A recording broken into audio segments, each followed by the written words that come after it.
Get in the know. Non-stop Vikings talk. It's Purple Daily on Score North and ScoreNorth.com. Dude, the Rhino might be back, bro. Football. Hey, you held them to 20 points, man. Yes, you gave us a chance at the end, but I got 3 words for you. You like that?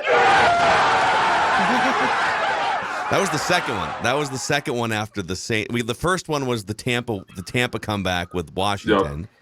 and then we got the playoff game against the Saints, and then we got our third iconic "you like that" moment in Kirk's return to Washington. Booney, it's making a resurgence.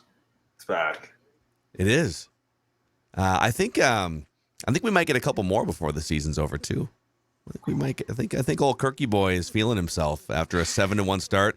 He's wearing $75,000 worth of diamond necklaces with his shirt off, showing off the 8-pack on the team flight after the game. Right. It is Kirk Vember, and we are all along for the ride. How do you feel about that? I myself am starting to put Kirk Cousins up as my favorite quarterback in the NFL right now. I love I told this to Judd and Declan earlier in the week. And by the way, we'll get to, if you're new to the show here, this is Trenches with Boone on Purple Daily, 10-plus year NFL vet.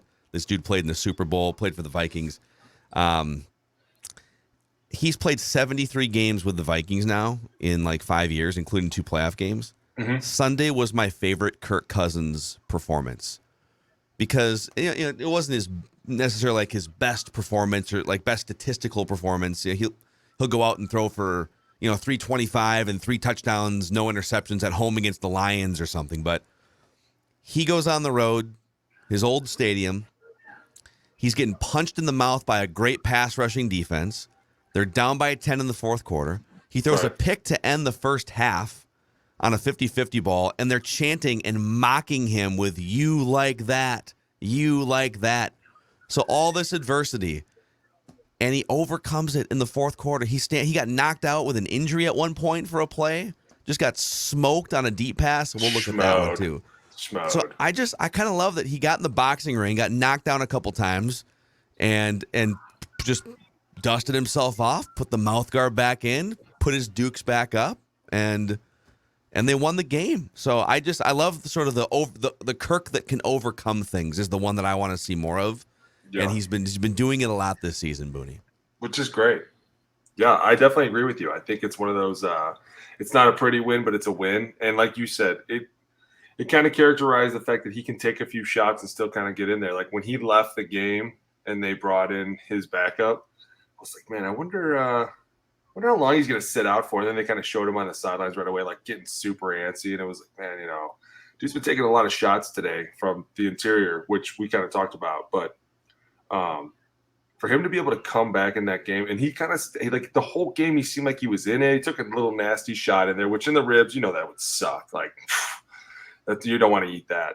But to come back, like you said, and it wasn't pretty, I think it just shows that a win is a win. It doesn't matter how you get it. You're going against the Taylor Heineke Washington Commanders team who really just kind of have been laying in the weeds, and secretly their defense has been playing really well. And yeah. I think that this is one of those slug matches that we had talked about. Remember last week we talked a couple times, and I was like, dude, this is going to be a slug match. Taylor's going to be a little amped up because he used to play here, and then Deron Payne, and then you got Allen on the other side who have just been wreaking havoc. And it was if you could figure those two guys out, it's your game to be had. But for the most part, I think that what's so cool about it is the defense is really showing up. That pick by Harry, for some reason, is just standing out to me. And it's in crucial situations, they come up with big plays. And I don't know how you characterize that. And when you're on the team, you're kind of just you feel like you're lucky at times. But then when it continues to keep happening, you're like, maybe it's just fundamental football. I don't know. Maybe it's just me. You know what I'm saying? Yeah. And the defense, to me, carried this team this last week because it just seemed like they were the ones that were holding. I mean, Taylor, that ball, and I can't wait to break this down because being triple covered, to just throw that ball, a true whatever. That was an he's epic got pass. it. Even Taylor knew when he threw that, he was like, "There's no chance this kid's catching it." But other than that, you go into this game, and the defense to me just stood out, and they look really good, and they're coming up with clutch plays, and Kirk's kind of turning into this tougher quarterback who can go out there and take these shots and still just deliver. And at times the run game gets a little spastic on me, but for the most part, it's one of these teams that's just people are still counting out, and I'm not sure why. Probably because they're like, oh, Washington was who we thought they were. And now here comes the real test and all this stuff. But it's like they're still stacking wins on top of wins, which is momentum on top of momentum, which is really like, hey, until you prove that you're better than us, you have to beat us. Like, we're 7-1. Like, at some point, you have to put your feet down and be like, hey, pretty good. Yeah, I think what sucks about this weekend now is Josh Allen's questionable. I know, right? He's Like got a torn elbow. The worst time. I was saying this on our show this week too. There's a lot of Vikings fans that, all right, this makes the game easier to win and keep stacking wins, and I get that, but I'm at the point now where they're going to make the playoffs, and we kind of know that. It just kind of depends on, like, unless they completely. I don't see them just like losing 8 games or something, but I want to know where they stand now. I want to see them go on the road. I want Josh Allen to just get like a cortisone injection and be 80% or something so we can kind of see where the Vikings are at. But it's going to be hard because if they run Josh Allen out there and he's got a UCL injury, which is, for the audience, that's the injury. They're calling it a sprained elbow, but it's basically a partially torn UCL, which is the same injury pitchers undergo Tommy John surgery for and like miss a full 12 months. So Josh Allen's dealing with that this weekend, and he'll just have to decide whether, can you make it through the season. But either way, it kind of cheapens the game a little bit because you're not going to get the full Bills experience. You're going to get Case Keenum, maybe. He's their backup. You're not going to get the full Bills experience. Like, who's really wanting that at this point, right? Like, I do. I want it. I want it. But this just goes to the whole point that I've always tried to make to people, like, the season is so long and injuries happen all the time. The games that you thought you were going to just dominate, now all of a sudden you're looking at it where Josh Allen might not play and everyone's like, well, wait a minute, time out.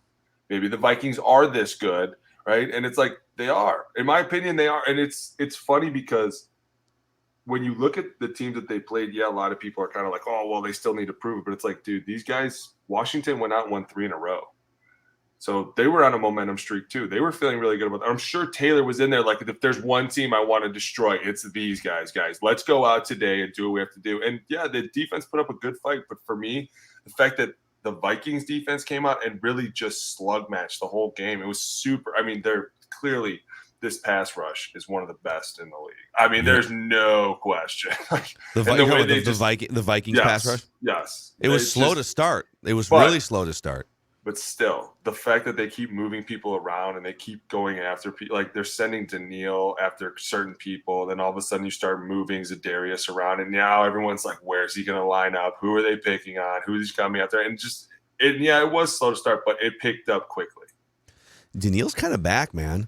And he was getting some pressures, but now he got home like 2 or 3 times with sacks in that game. Was it 3?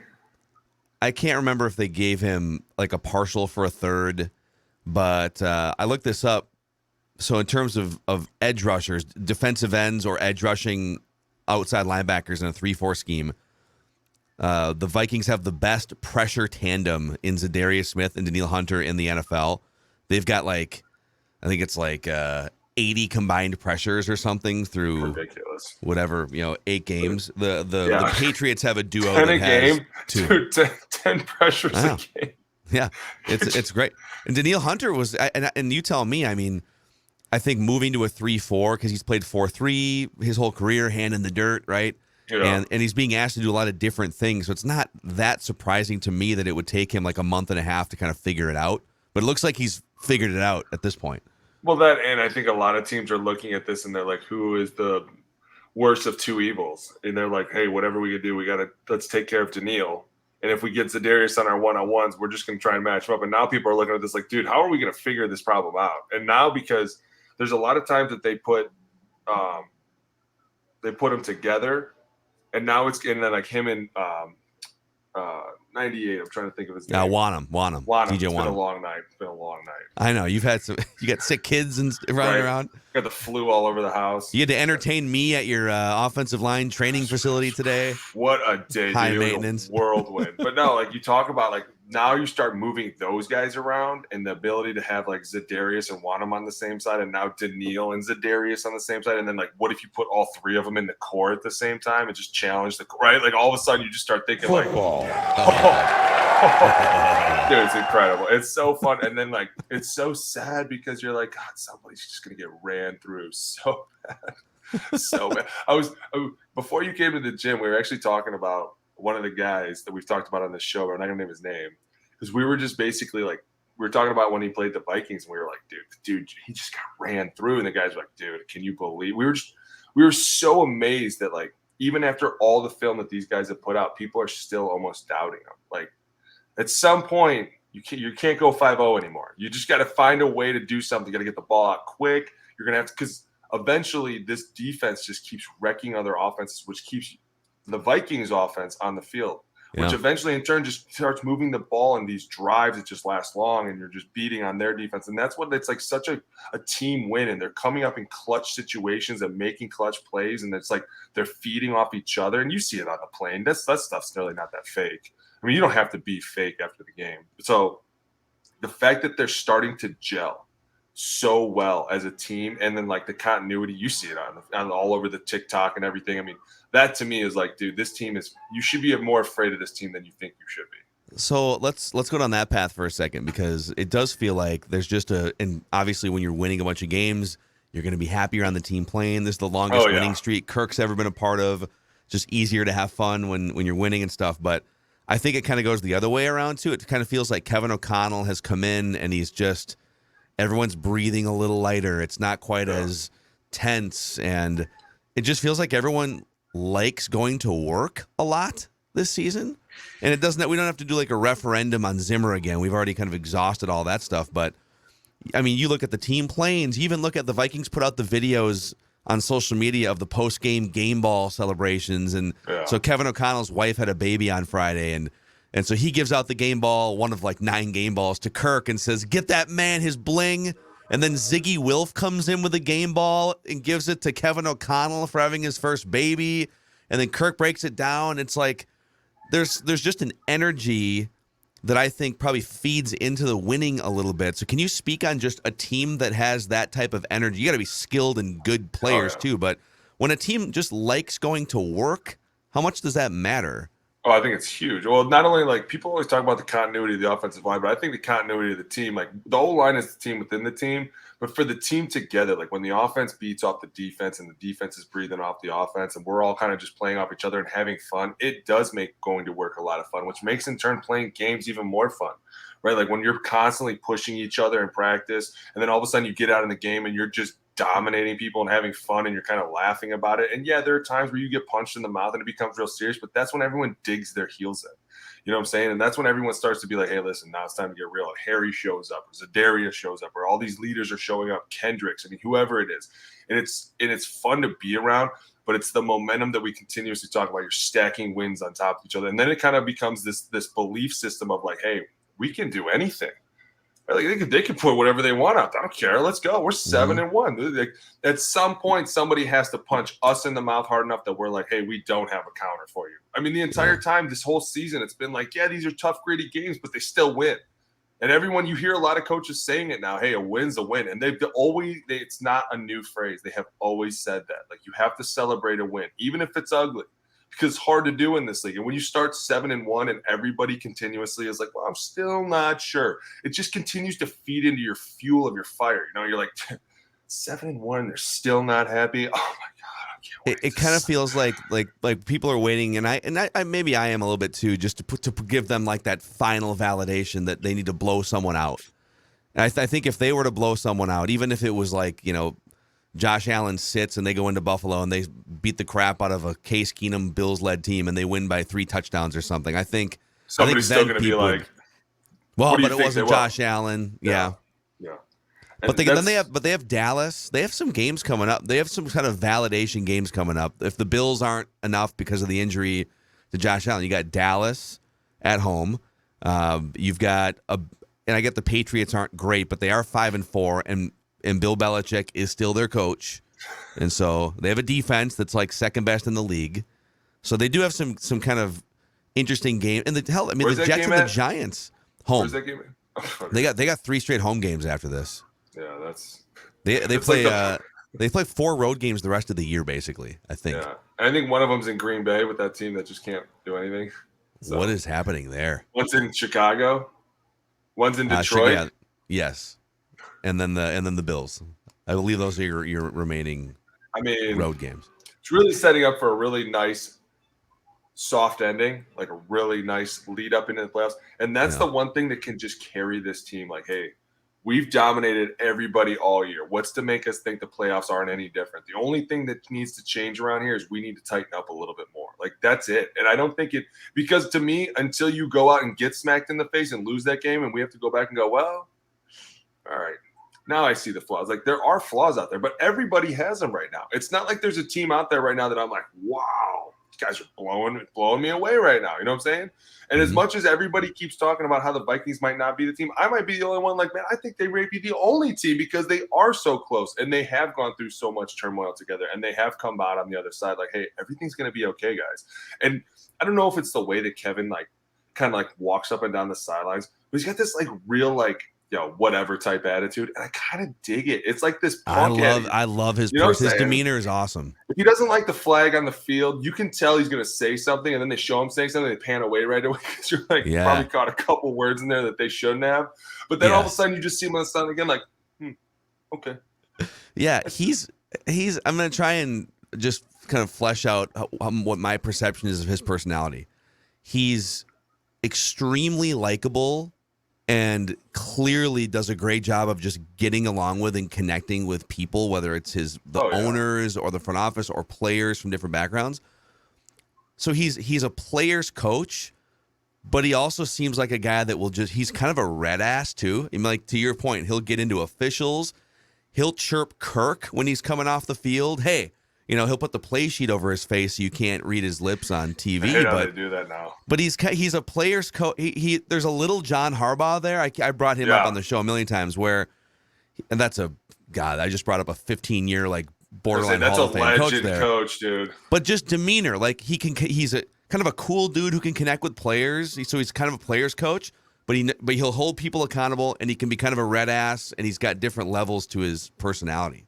Which I think is genuine because it's hard to be, and I've never really heard this, but I never heard someone call me a red ass.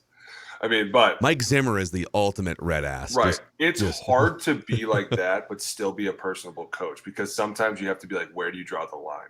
Right. But as long as you're the same every day, like the same things bother you every day. Hey, somebody's jumping off sides. That's pissing me off. Hey, the split isn't wide enough. It's pissing me off. But then you go into lunch and it's like, hey, man, how's your wife doing? Oh, she good? How the kids? Good. And you're like, this guy's kind of genuine, or like he'll remember something that you told him. Then you're kind of like, dude, this is a great relationship. I understand where the line is drawn. I know that when I step in these rooms and on this field, my ass is up for grabs. Like, anybody can come at me. But the minute that we're not out here and we're not around football, then it's more personable. It's one of those things. It's super hard, I feel like, for coaches. And I feel like it's like the stigma that they don't want to be a personable coach. Like, I got to be like Bill Belichick. I got to be this militant.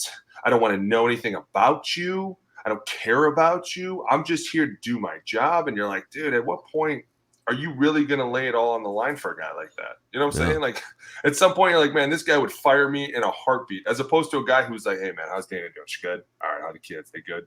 Yeah, I heard Johnny was sick. Everything's good. You're like, man, this guy really – the hell did you know Johnny was sick? Who the hell are you talking to? By the way, you're cut. You're cut. But hopefully your kid feels better. Yeah. Hey, I was just wanted to make sure they were cool before I cut you on the stream. Yeah.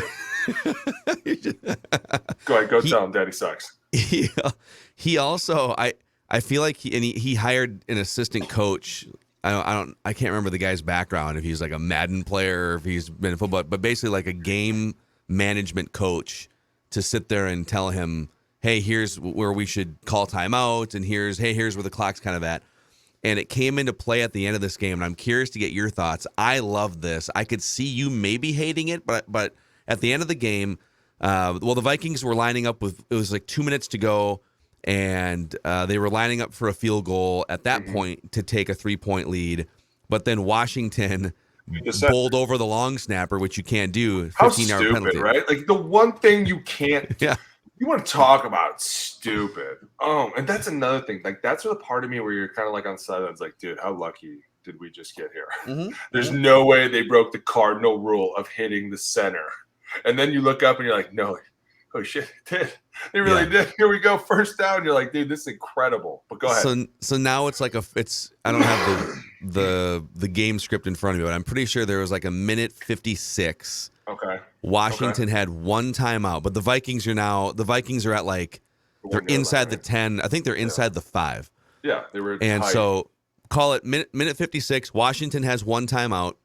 So no matter what, you want to get them to burn the timeout. So the first down play, Dalvin just kind of ran into the back of the interior offensive lineman and kind of hit the deck. And so Washington calls timeout.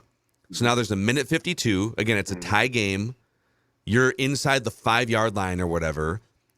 You can either just run the ball in because they will let you score in this situation. Right. So they can get the ball back down by a touchdown with at least like a minute 50 on the clock. No timeouts, but they can operate. Or you can do what Kevin O'Connell did, which is you can have Dalvin, once again, kind of just like tap dance for a few seconds, lay down, 40 more seconds come off the clock. You snap it again. Dalvin tap dances for 4 seconds, lays on the ground, and they milk it all the way down to, I believe, 15 seconds, kick the field goal down to 12 seconds. And we were watching this game at the Mall of America with a bunch of fans, and when fans saw Dalvin Cook laying down, a bunch of fans were like, "What do you do? What the hell are they doing?" And I'm like, "No, this is trust your defense." And so, well, there's 2 ways to trust your defense here. You can score a touchdown, but give them the ball back with a minute 50, and anything can happen. Now, you could have a pass interference. You could, I don't know, you could have a ref take out a safety. Like who the hell knows in this game?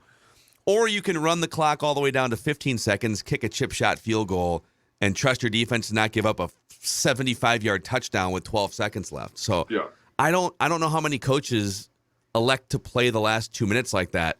I love the creativity. I thought he was like just a step ahead in that situation. What'd you think of it? I thought it was great. I'm not going to lie. I thought a lot of coaches probably would have done that. They probably would have even like taken a knee and been like, we're just going to run it down. I mean, not going to risk fumbling or something. No, and you're right, because I'm trying to think of who did that. Was that the Falcons that did that a couple years ago? They were playing the Lions, or was it the Lions that did it against the Falcons? Somebody was playing someone. Everybody on the team was like, whatever you do, just don't score. And they like basically threw the guy in the end zone, and he scored, and then they got the ball back, and everybody was yelling at him. And I was like, but you're right. Like, people don't understand sometimes you have to play this little chess match because, and I will say this. The thought of the ref running into the safety probably had a little bit to do with the back of Kevin's mind. And I know it sounds probably really stupid, but in the back of your mind, you're like, the one thing that you never thought would happen just happened today.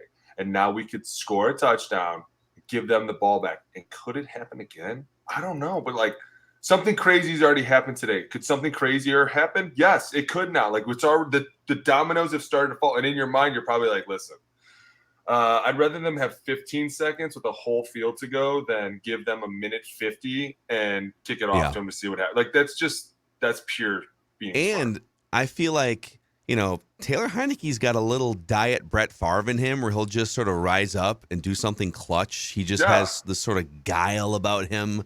Come on, guys. Just like he would just put together a touchdown drive. I could see him on the sideline like, guys, you realize I played for this team? Come on. We gotta beat them. They're like, we don't care, guy. You put your foot through a door. Can we just slide to Danielle, please? Right tackle's like, please, can we please just slide? I think we should probably fire up some film here in a second. I do want to tell the audience where they can get their Victory Monday hooded sweatshirts and shirts. They can get their Just One Before I Die hoodies and Purple Daily swag, some other Score North hats at scorenorth.com/shop. scorenorth.com/shop. Thanks to everyone for supporting what we're building here. Before we get to film, God, we're 25 minutes in here. I mean, one of the biggest stories, too. TJ Hockenson, 9 catches, second most catches of his career. The dude rolls in on a Wednesday. He played all but 6 snaps. Dude. He's just out there. He caught 3 passes on the game-winning drive, too.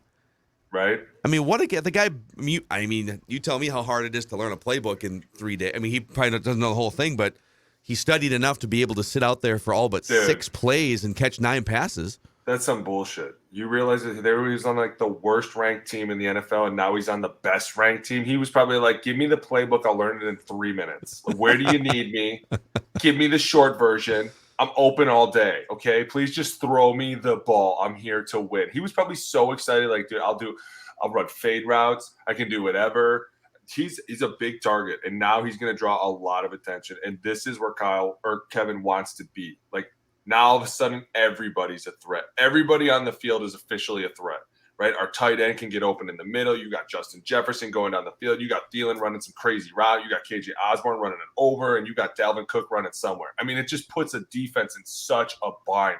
And at the same time, we keep talking about all these routes, and you're like, what if he was just to hand the ball off and you're in a simple nickel dime? Like, everybody's so curious now about like these nickel and dime defenses. You know what they mean for me in the run game? It means I'm going to churn butter, buddy. You're going to put a 220-pound dude out here, bro. Can we just go to that tiny guy over there? Let's just take this one guy over to him, and we'll let this guy do whatever he's going to do. Yes. You know what I'm saying? Like, it's almost too fun, dude. I enjoy this. I love that trade. I still have been thinking about this for a week. Like, I don't know what the Lions are doing. He's a 25-year-old former 8th overall pick, and they're just bailing on him. Dude, it shows their loyalty to anybody in this league. Anybody's tradable. Anybody can get us something. It's gone. I'm telling you, it's not going to be good for teams because it's going to show people eventually, like, I mean nothing to you.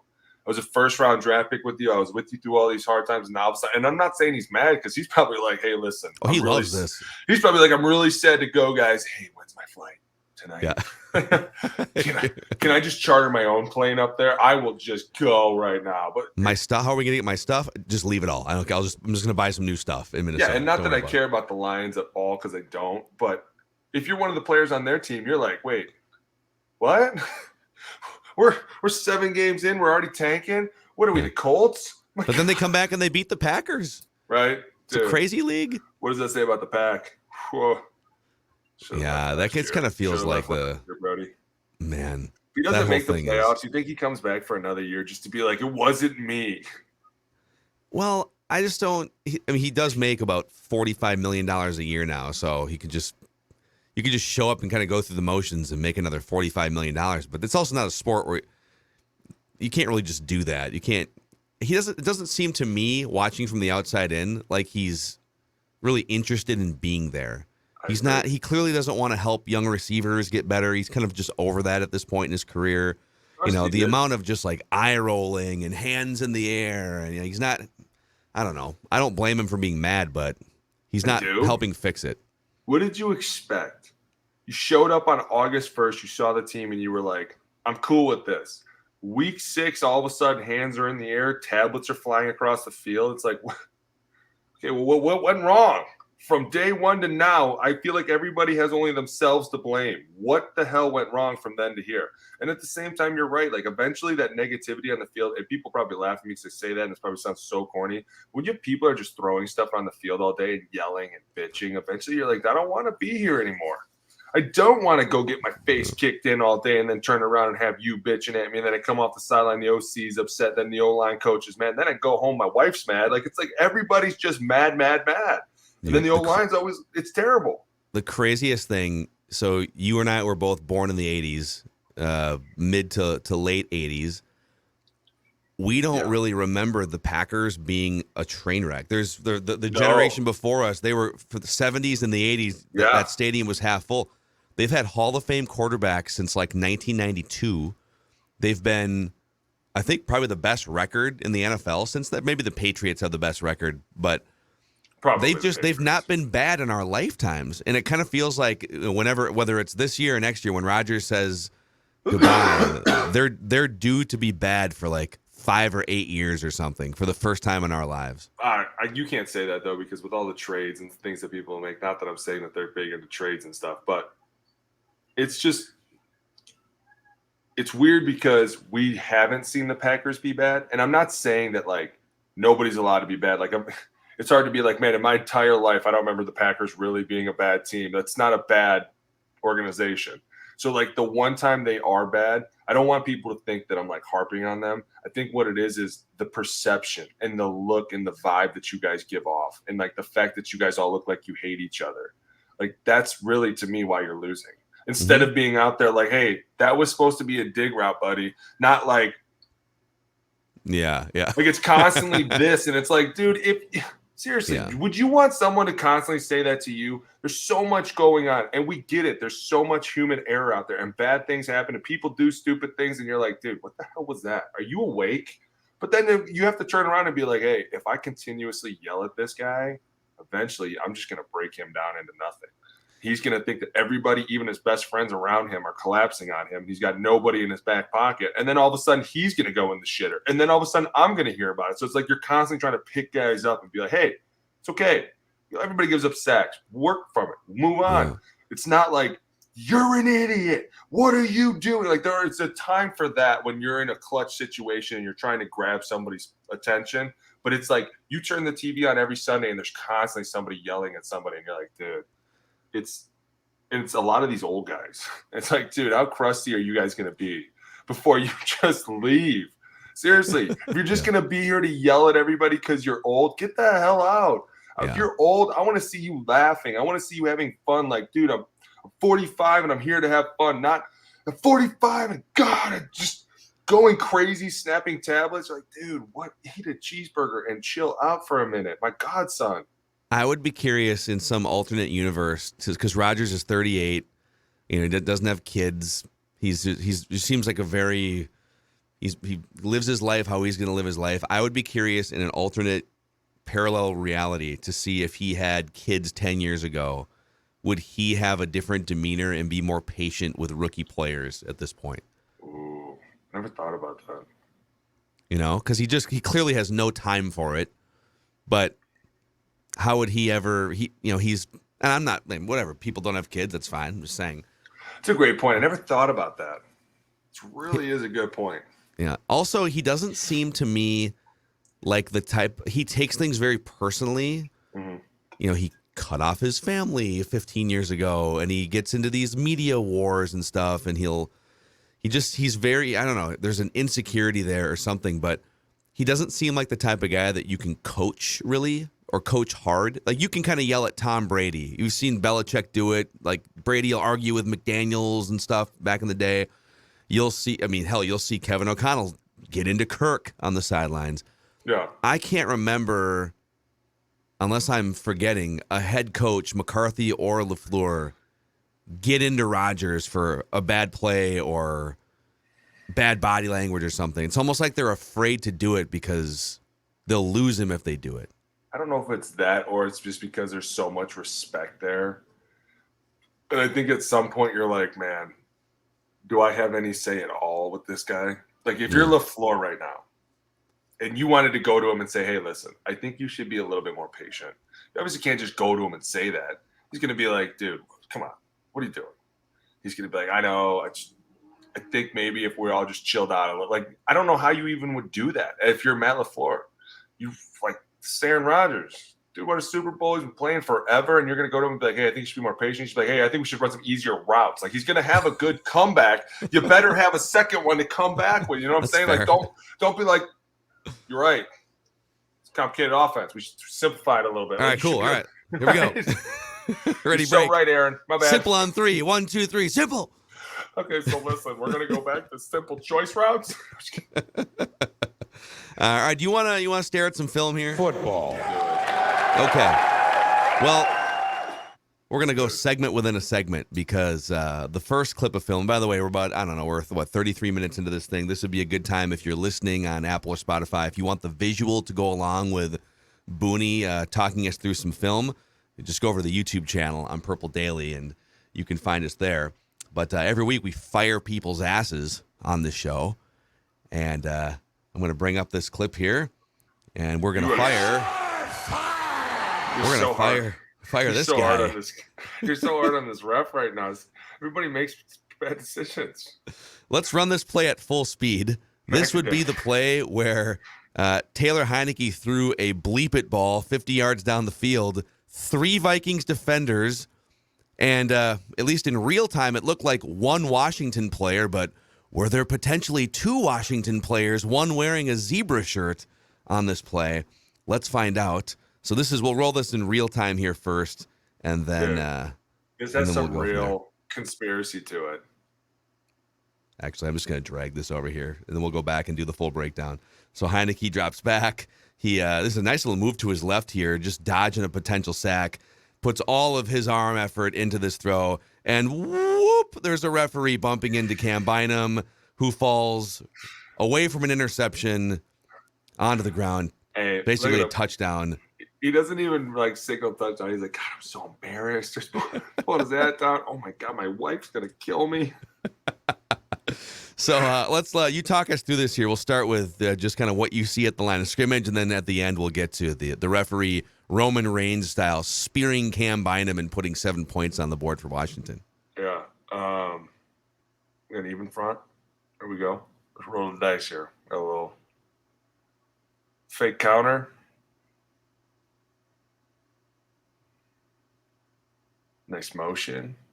Open it up.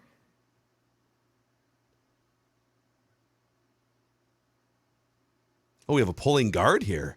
Or no, Center. so we have a pulling center. It's sometimes you can change it up because if the center doesn't feel like he can get back strong enough on him, he can call back block, he can call switch. You hate it though because when he says switch, that guy looks at you right away like, okay, now I know what's going on. He kind of knows it's more of a pass because you obviously can't pull the center in a real power like this. Oh, okay. But you got to love the inside move here.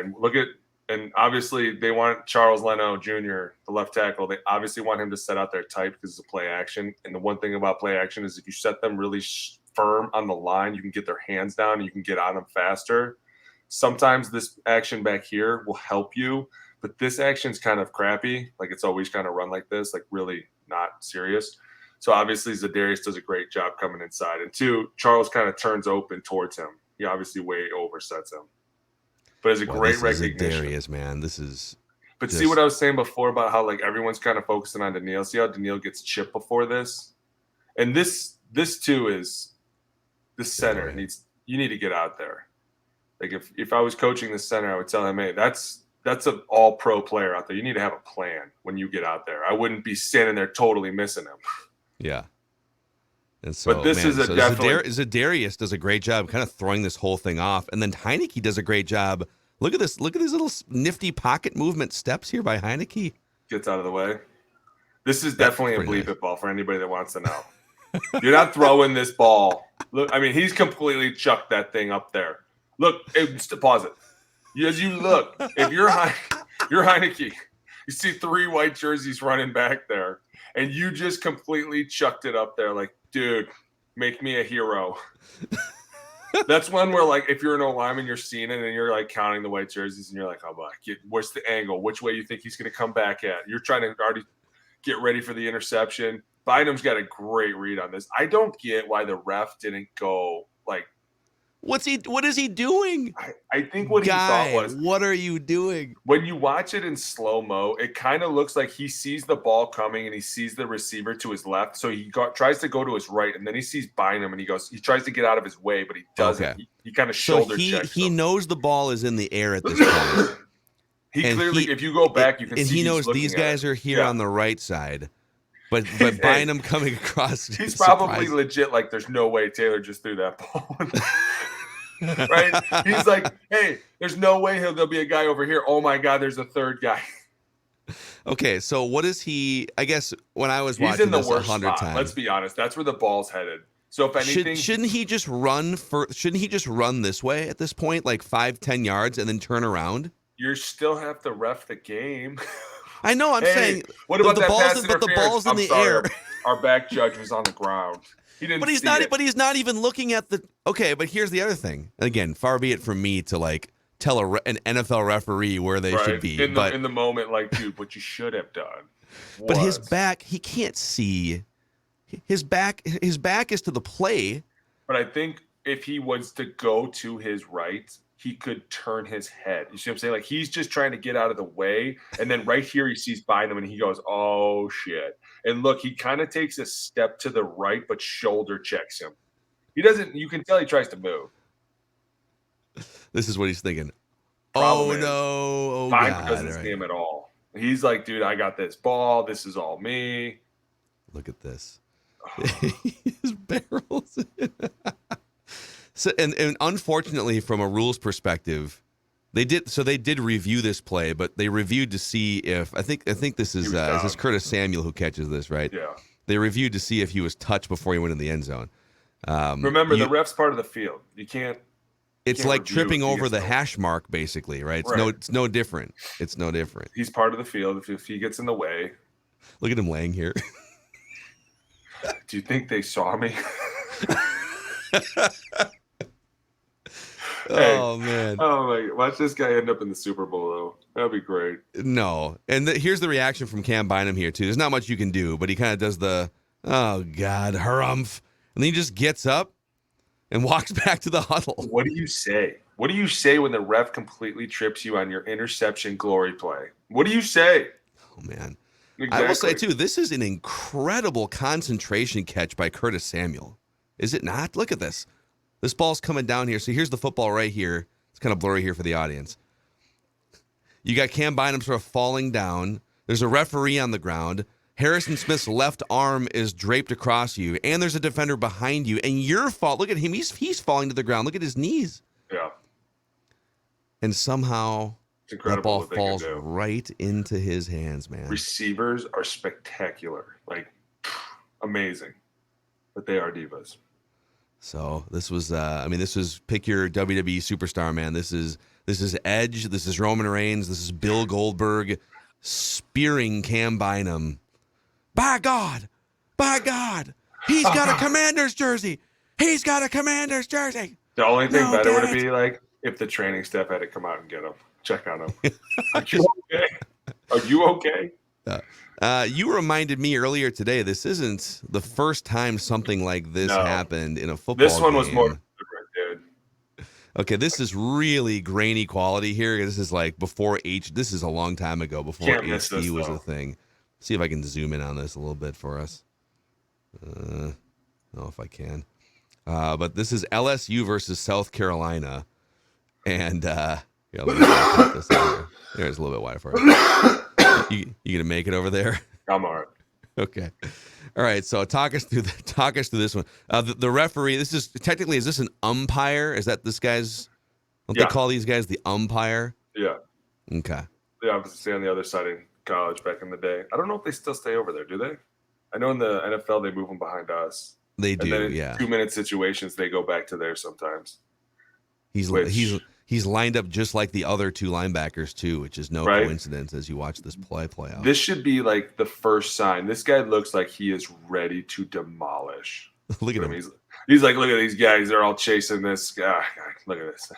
I got the perfect thing. You want to dissect the actual trenches here too? Oh, this is a true power play right here, my dude. This is as power as it gets. Looks like we got a little bit of an over front. Over front. I'll hit you with the sounder for football. This would be like a 57 because you got technically that'd be the Sam on the ball.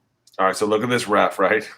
He's like, look at this guy. He thinks he's gonna score. I don't think so. Just bodies him up.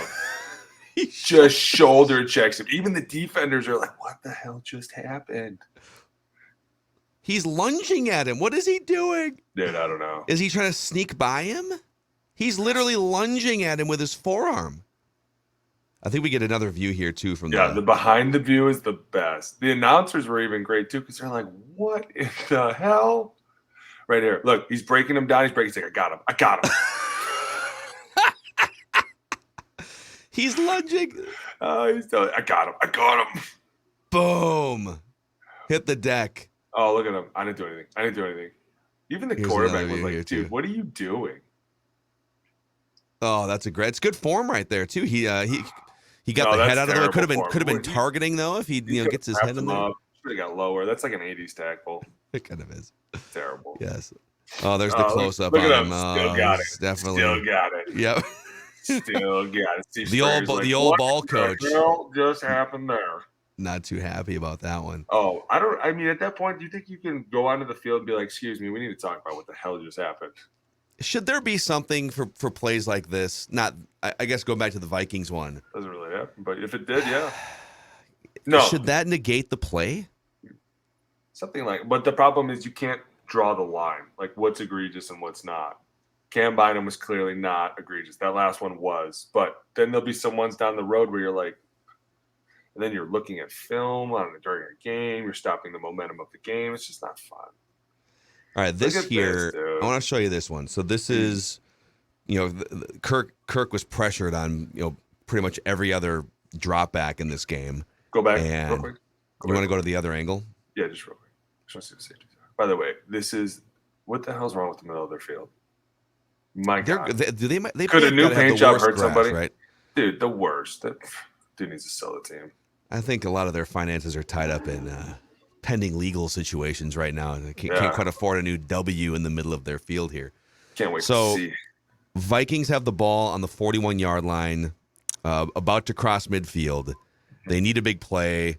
This is, so they're trailing at this point. Cousins is getting smoked, and so they're going 5 wide here, empty backfield, looking to hit a big play on this one. All right, what do you see? I see a lot of off coverage. I see a lot of people like, where are we going, guys? But a lot of finger pointing here. A lot of we got an overload to the right.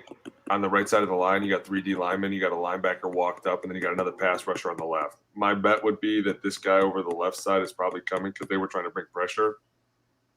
And it looks like this guy over the middle wants to come too, but that wouldn't be very smart because then you would just leave the middle of the field open. But go ahead, let's play it. Okay, let's run it here. All right, so here's Kirk. So they all drop. Kirk gets smoked. This is where Kirk got knocked out of the game for a play here. Boom.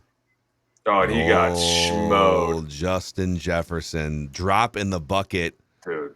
About 30 yards in the air. Effortless. What a play, man. Dude. So we'll get to the back of the end zone here view. So the Vikings, Washington got one on Kirk here. But this is why this is one of my favorite Kirk games, because he gets smoked, stands in there, and just throws a freaking drop right to Justin Jefferson in stride.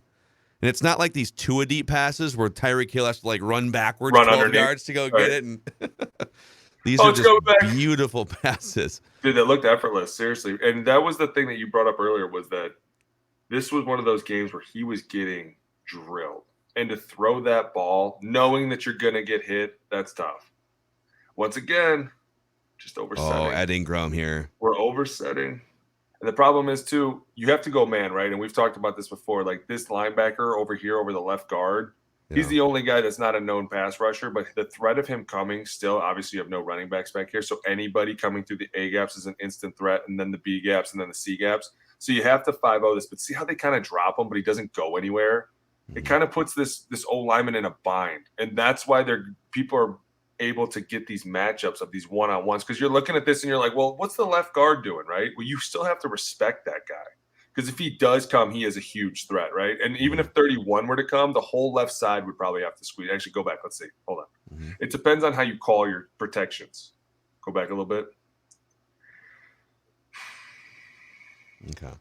And so what you're saying here is on the left side. So Ezra Cleveland, I mean, this guy, you have to account for him. You have to account for him. There's no running backs. So anybody in the box is instantly accounted for. And then their threat is based on how close to the center they are. So if you're in the A gaps, you're an instant threat. If you're in the B gaps, you're the next biggest threat, because that's the fastest line to the quarterback, right? And we're trying to keep the interior of the course super tight, super wide, super up front, give this guy enough room just to step up into a throw. But at the same time, this 31 right here, like everyone's kind of eyeing him. And it depends on, and I don't know how they call their protections, but here we probably would have been like, hey, 5-0 right, because he's on the right side. See 31, see how he's across. And remember, when we talk about sides, the center is always neutral. So anything that says right side means the right side of the center, because he always has the ball. Or the left side is the left side of the center. But see how 31's to the right? If you say Darrisaw, we're going to say 5-0 left, you make him have to look all the way across the ball and get back to block. I don't know who that is. Say Montez Sweat. It's really not a fair thing to do to somebody. So instead, what you do is you say, hey, right tackle, since he's right in front of you, and right guard, he's right in front of you, and you guys can see him more naturally as you set back, we're going to go 5-0 right. So if he comes, even if he comes to the left side, he is instantly our guy. Why? Because there's no running backs. So if he comes, we have to shut it down. And that's why these become really tricky, because you're doing two things at once. You're looking at somebody and you're setting somebody else. So you're basically looking at a guy that's 6 yards off the ball, trying to read whether he's coming or not before the ball snap. And this is why like paying attention during the game is really important. Does he have a mantra? Does he do something? Does he smack his hands? Does he jiggle his fingers? Whatever he does, and what does he do after that? And if he continues, can you pick those up on, like, when you're watching film? That's kind of the stuff you're looking for, right? That's always what you're looking. You're looking for really detailed things. Where are his feet pointed? Where is his hand pointed? Which way is he facing? Which, like, a lot of times you'll see, like, look at the right defensive end, right? See how he's got a huge stagger. You know he's coming up the field. He can only go one way, straight up the field. You're talking about over here by Darrisaw? No, other side. On the other side. Gotcha. Yeah. See, that's a big stagger. Like, he's only going one way. He's actually kind of leaning to the way he's showing you he's going. But then over here on the other side, it's not that big of a stagger. So you're looking at that like, okay, he's not coming off the ball as fast. So he's probably going to come off a little bit, maybe try and hit me with a bull rush, maybe try to overset me or get me to overset him a little bit. But these are all the things that go into it. And while you're doing all this, everybody's looking at 31, right? Sometimes it's really annoying because you have to respect him, but at the same time, you almost think you know if he's coming or not. But you just but that one time that I totally misread this, I'm going to get the quarterback smoked. So it's a lot from a quarterback perspective here, and we'll run this so you guys can see the sort of the end zone look at this big play here. But so 31 here, I would think. With veteran quarterbacks, and I will say Kirk does not handle pressure and blitzing as well throughout his career as some of the other like 10-year veteran quarterbacks do. It's been a problem for him. He just doesn't, I don't know, for whatever reason, he just gets skittish or whatever. But he is a veteran and he can stick it to you. Wouldn't you invite in this situation when everyone's spread out? Wouldn't you invite 31 to join the party and try and put some pressure on you, because it means the middle of the field's wide open? It just means that there's one more place. Right. There'll be a moment where the middle of that field becomes open, and as long as Kurt looks over here to the right and was like, "Hey, give me that two-step quickie," it'd be great. But at the same time, there's nothing wrong. I mean, whether he comes or not, it really just becomes Kirk's problem to know who's hot, and when he becomes hot, it's the receiver's responsibility to know I'm the hot receiver. You know what I'm saying? And that's why sometimes, it's great if you have an offense that understands, like even this. See how he steps up there, 31? Mm-hmm. Like, you're getting dangerously close to doing so. It just puts a lot of pressure on a lot of people. But the right side of the line here, with these three bigs over here, you guys should be thinking get off the ball together. See how they're kind of all going out, which is fine if you're confident enough to get out there. But Ed oversets. And with a quick hand swipe, and you're not balanced, and you're trying to see how his leg is straight right there, and Daron Payne is about to hit him with this quick inside move. Yeah, you don't want to be there. You want to be more like Bradbury, bent knee, right? I'm ready to move. I got my hands on him. It becomes trouble, especially because these big guys, when you're looking at him, I mean, you're looking at him in real time, and you're like, "There's no way this guy can be this fast. There's no way." And then you set up the ball, and you're like, what the hell is this dude eating? My goodness. I'm going to give Ed Ingram credit on this play for not holding, because he could have wiped out a 50-yard pass play if he would have got Holdy and Hansy right here. This right here. If and maybe he did hold a little bit here, but not enough to get called. You know, if you're going to get smoked, you might as well let the play live on how it's going to live, I guess, unless your quarterback's about to fumble. Right. But you don't know what's going on back there. So Kirk gets absolutely smoked here. Look, the ball's up and he gets hit right in that rib cage. You know that hurts. Oh my gosh. Bam. But think about that. Defender just barreling in on you. And by the way, if it wasn't him, 52's coming around here too, kind of. Well, this is the problem. He lulls Cleveland to sleep, which is very hard because remember, you want to go help your friends, but this guy's standing 2 yards away and you're like, he hasn't committed, he's not doing anything, and I see my friends over here in trouble. What do I do? And I'm going to help my friends. I'm sorry. Yeah, and I suppose this ball is probably coming out quick anyway. So if he's going to you're tap 5-man dance, protection, the ball better be coming out quick. yeah. So if 52 is going to tap dance there at the line of scrimmage, he's not. You got to go help your friends. Absolutely, break ribs, dude. Coaches And use it all the so time. look at this freaking ball, just right in stride. Justin Jefferson inside the 10-yard line, pumped up. Look how fired up he is too, right here. Primal scream. Getting up off the turf. Just a thing of beauty. I have another one here too, just a kind of a tactical thing I'd love you to take a look at from the Cardinals game. So one of the things that my amateur football viewing mind loves, just watching these games from a fan perspective, it is the illusion of complexity in the red zone, where they're running different personnel in certain spots, but they're running the same concepts, I guess. Like jet sweeps inside the 10-yard line all the time. And sometimes they'll hand it to Jalen Reagor. Sometimes they'll hand it to Justin Jefferson. They've scored touchdowns on those plays. Sometimes they'll fake jet sweep, maybe fake a handoff to Dalvin, and then throw a pass to a tight end, wide open Johnny Munt, I think, in this game, if I remember right. Here's another variation of, all right, we're gonna put a guy in motion in the red zone here, and then you can talk us through this, but I'll just run this play at full speed to start with. So Jalen Reagor across one way, coming back. Okay, we got some crisscrossing here. And then before they ran something similar, they did the crisscross, fake it to Dalvin, and then Johnny Munt broke wide open for a touchdown reception in the red zone. Isn't it crazy how many plays you can come off of one play? Look at that. And then Dalvin gets in. And this is probably the better view right here, but I love these Y hides. If run properly, you can break open the defense, because what happens is when you run this Y hide, the great thing about it is, number one, like you said, the creativity of simplicity. Like when you get into the red zone, you've shortened the field down a lot, so it really becomes easier for the defense to kind of close windows faster. So the more you can have them thinking and running around or even pausing, like a lot of times the coaches do this kind of stuff, is they want people to freeze. I want you to freeze right there. So if you have two guys crisscrossing and at the same time a third guy following, it's kind of like everyone gets caught in this, who has the ball, what's going on, and so they just kind of panic for a moment. But what's great about these plays, especially with these Y hides where you'll see Irv Smith over here off the ball, is you get the offensive line running, right? And you get these big boys up front running, and you tell them, the offensive line, hey, listen, you're going to push it. Normally what you do is you would push it to a guy, number 5, right? So you're going to go out, right guard, right and center are going to work up to 5, right guard, right tackle are working to the mic. You basically see 20, see how he's going across. He's man with Reagor, so he's out of the picture. This is 20 right here. Yeah. Yeah. And you could even straighten it up, but I always enjoy when they had angles, right? Like most, and people probably don't know what I mean by this, but like when you push the offensive line to number 5, you're creating a better angle. You know what I'm saying? Like if you were to draw a line from Bradbury to 5, it would have a sweet angle on it. Mm-hmm. Let's run this here so you can see the. But they don't. They straighten it up. So they basically tell Darisaw and Cleveland, we want you to go to the closest backer. We're going to have Irv Smith come back and hit this defensive end. And if you've done properly, it can create a huge wedge.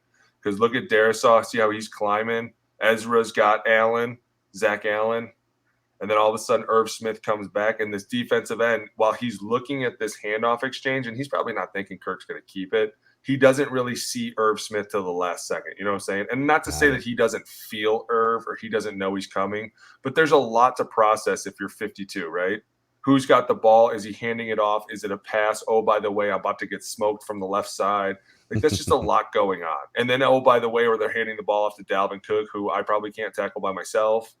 See what I'm saying? And it just sets up a perfect block for Irv to come right through here and just chop it out. Now, number 9 is clearly not ready for anything because he overruns the entire thing. So here's my dude actually gets in the way of somebody else of his own team. Look, he gets in the way of the safety. Like, wait a minute. Why'd the tight end come back here? Clearly not to get the ball, stupid. So number 9, so number 9 starts out over here. All right, let's just watch his journey on this play, okay? Well, he's got Irv man to man. So the minute he sees Irv go back, he probably thinks it's a pass. And this is another thing. See how he's got direct eyes on Irv? He doesn't even know that Dalvin has the ball.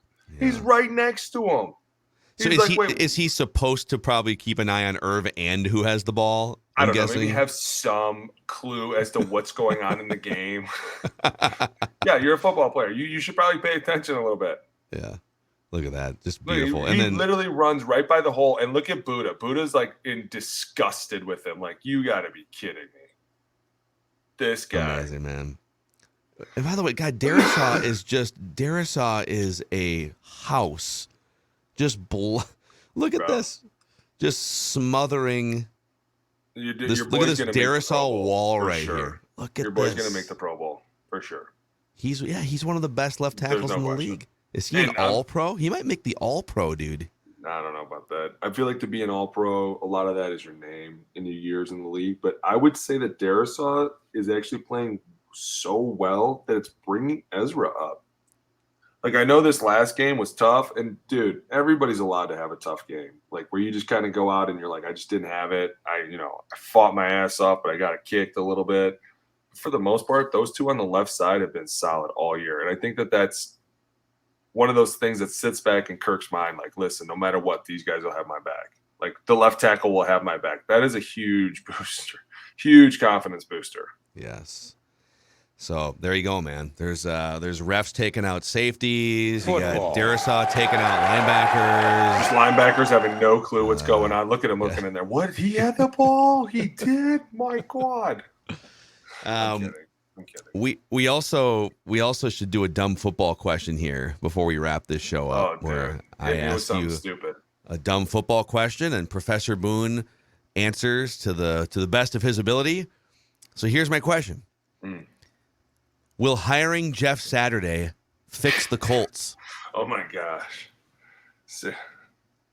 No coaching experience. Are you ready for this? He's pretty great on ESPN. He's carved out a nice little media career the last couple of years. Oh, is Does he? a good job. Yeah. Is it really cush when you sit in a nice air-conditioned room and they feed you Skittles when you're hungry? Give you a little Mountain Dew? Dude, I think that is the biggest slap in the face to everybody in this league, to just bring in an analyst from ESPN and be like, this guy was a good player. Nobody gives a shit. I'm going to be honest with you. If you brought that guy into my team halfway through the season and you were like, I swear we're not tanking, I would throw a desk at you. Like, and people don't get it, but that's somebody's year on their career that they're like, just gone, wasted. We're not going to the playoffs. We're not going to the Super Bowl. And you want me to stay here and be super hyped up and excited. And you just hired some Yahoo from ESPN who's going to hire his best friend who stepped out of the end zone as a quarterback one time. Like, there's just so much that goes on with it. And then it's this constant, like, as a player, there's no question that I have a ton of respect for Jeff Saturday and what he did. Like, he was an awesome player, fun dude to watch, cool dude to meet. But when you come in an NFL team and you're like out of nowhere, like, you can't tell me I'm talking out of my ass right now. Like, there's got to be a lot of people that are like, this is out of control.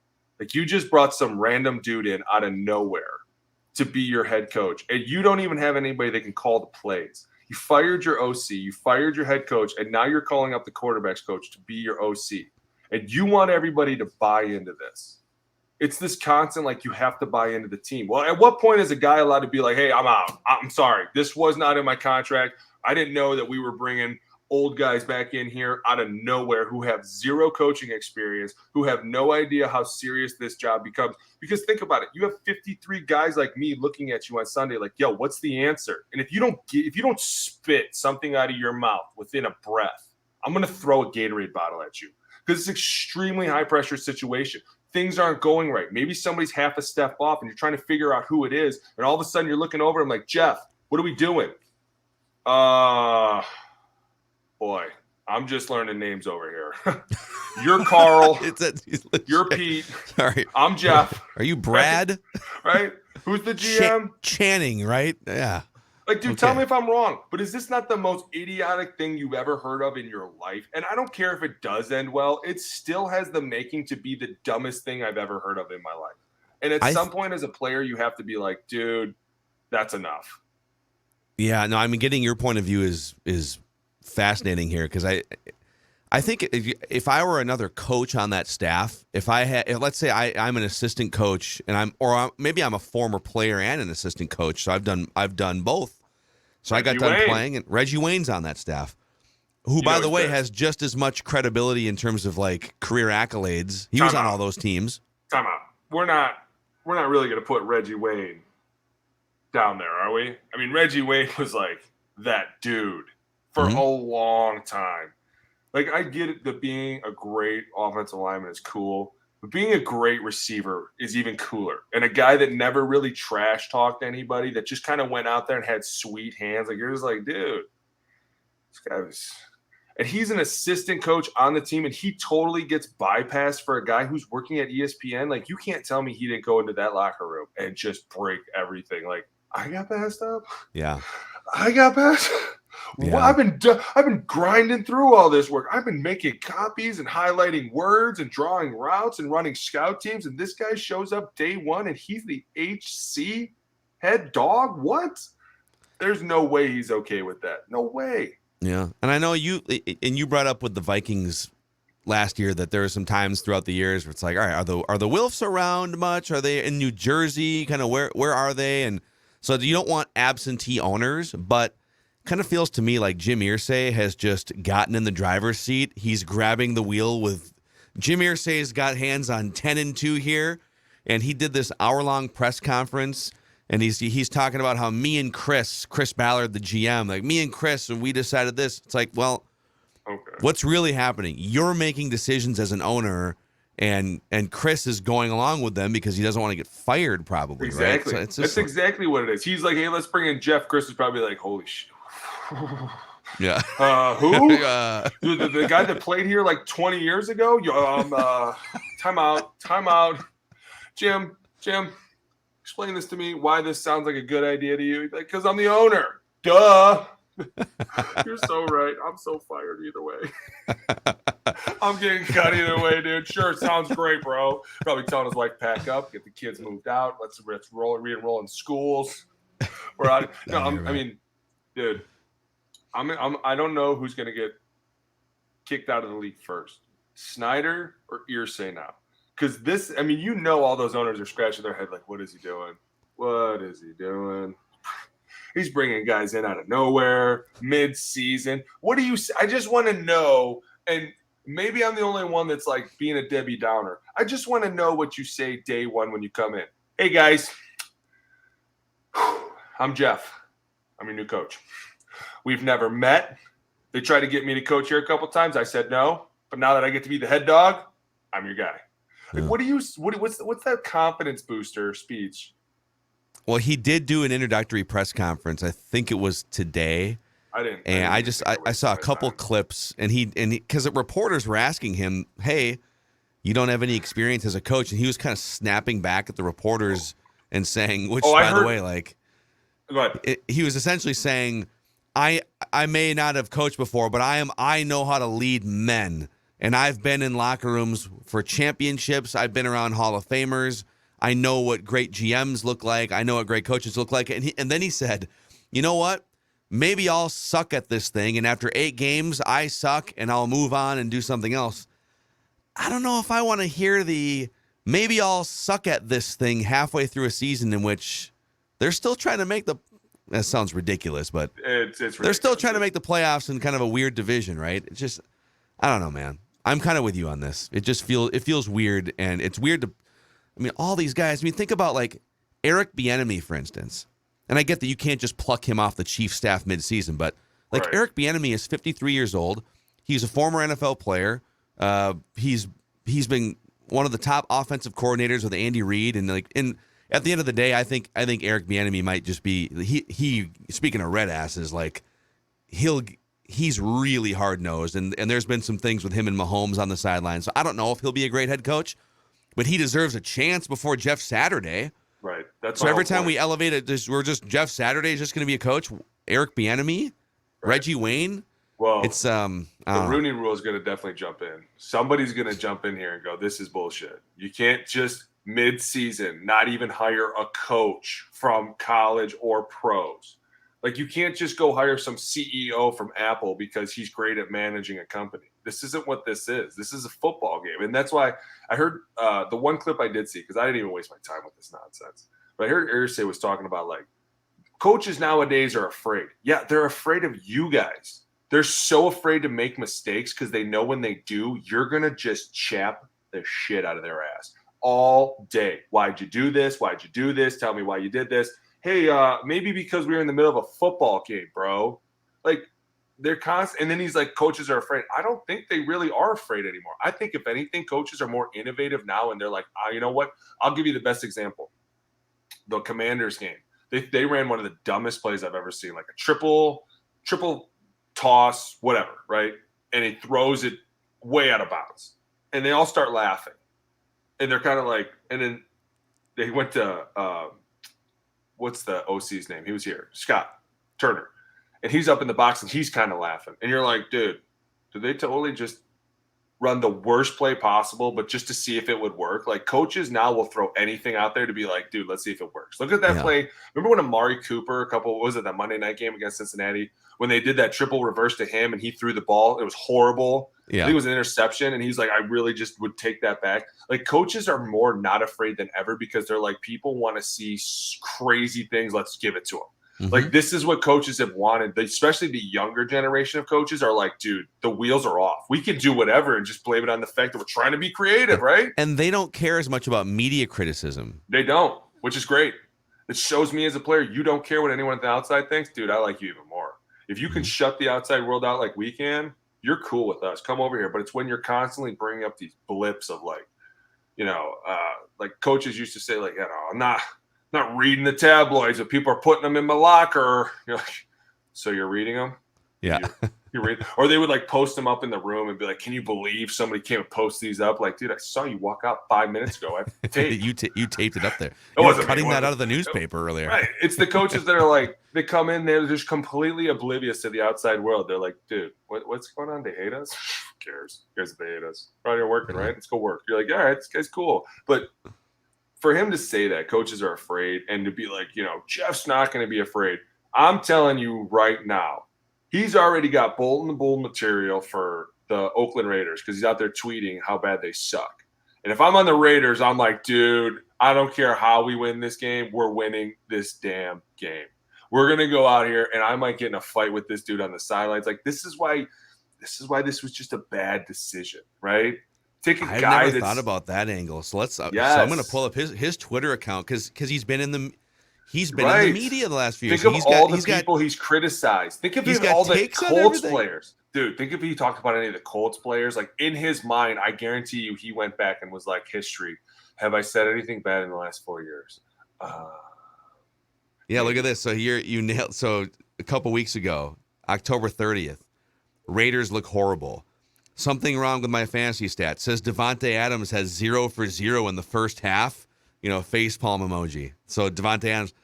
Can you imagine current coaches? Kevin O'Connell's Twitter account, he's just like, the Packers are terrible.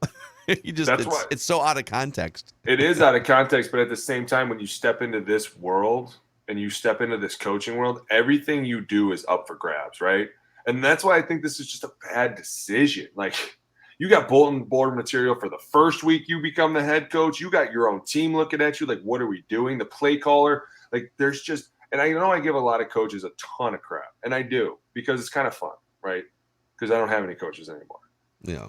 But there are a lot of them that were just geniuses at what they did, and they took them 50 years to learn things and to understand things and figure out things. Like, I'm thinking about guys like when I went to Arizona and Tom Moore was on staff, and I was like, my God, I've been watching Tom Moore on TV since I was a little kid. And you go up to him and you're like, and you think now about how, like, Jeff Saturday probably passed up how many guys like that in this league that have been in here for 40 years, have grinded through so much tape, film, could tell you every single defense ever created, why the blitzes were created. I think of guys like Tom Rathman, who gave me the best blitz presentation every single week, the most detailed, and would sit there for 12, 16 hours a day and just break down film because he wanted us to know things. And it pisses me off because I remembered those dudes grinding while we were grinding. You had a great appreciation for them. Like, these dudes care as much as we do. And then here comes this slapdick off the street in some suit. Like, dude, I'm not getting the vibe anymore. It's like almost like, and then you go out and you're like, coaches are afraid. Like, no, they're not. And if they are, they're more afraid of you than anything because you guys don't even know what you're doing. I would love to know what Frank Reich, who has put together a nice career as a and coach he's a great in the dude NFL, from what I hear. and the owner basically just called him afraid. Right? That's pretty much what he said. He didn't directly say it, but man, there's But I think Frank, and the things I've heard about him is he's such a great dude. That I think that he's just going to ride off in the sunset and be like, "Hey, man, best of luck to y'all." But he's probably at home like, "Dude, there's no way they're going to do anything." And he's been given, think about, okay, and I'm trying to think. Quarterback problems. Was he given like broken Phillip Rivers too? Because he was given here are your quarterbacks. There you go. Broken Matt Ryan. Boom. Broken Carson Wentz. Broken Phillip Rivers, and you got to go make some chicken salad out of that. Jacoby Brissett. I'm not saying Jacoby's a bad quarterback, but at the same time, when you go from Andrew Luck to Jacoby Brissett, we're obviously going to see a little bit of a drop off, right? Yeah. And that's why, like, you feel bad for these coaches, and you're like, coaches are afraid. And you're like, well, you really didn't give them much to use. You're right. You gave him a broken Phillip Rivers. He took you to the playoffs. Then you got, Carson Wentz after that. And then after that, you got Matt Ryan, and you benched him week 6. Like, you stuck a knife in him, and you were like, he's done for the year. Like, well, that's not a lot. That's not – I mean, it's – I don't know. Probably the only person that's just ragging on this whole thing. But it just drives me nuts. I think about all these old coaches, and I'm like, man, you know what? As much as I gave that dude a ton of mess, the dude was awesome. He knew a lot about the game, and he was great when it came to players, and he was great when it came to the room, and he knew the vibe really well. And it's just – you're bringing a guy in off the streets that doesn't even know this team, doesn't know anything about anybody. That has to be the most dangerous yet chaotic situation you've ever heard of. Yeah. You don't know what he's going to say to these guys. You don't know if he's going to piss these guys off in the first 5 minutes. At least if you hire from within, Like, you could go to the guys and be like, hey, listen, Frank's not working. Talk to me. Who do we want? Right? Who we bringing up? Who we thinking? Not like, hey, guys, we got you. We're bringing him all the way in from Bristol. All right. He's bringing Ryan Clark, Dan Orlovsky, and Mike Greenberg. He's bringing Stephen A. Smith's going to be the defensive coordinator. Greeny, you better get on those analytics, guys. Yeah. Football. Bring Stephen A. Smith. Bring Stephen A. to run plays. Let's do it. Right? Oh, my God. He's up in the booth. Stephen A.'s looking down like, oh, where's Dallas? That's amazing. No, we give them a lot of mess, but they suck and they're stupid. So. All right, well, there's your trenches episode here, folks. I don't know what more you want from us. Breaking down film, ripping Jeff Saturday, celebrating the Vikings. Watching cars. I can't move it. Bear's watching cars over there. Oh, you're watching cars over there? Little man wasn't feeling good today. Oh, poor guy. I don't think he's moved since I turned it on. He just passed out. He is. He's like, I love him. It's my guy. He's Alex Boone, 10-plus year NFL vet.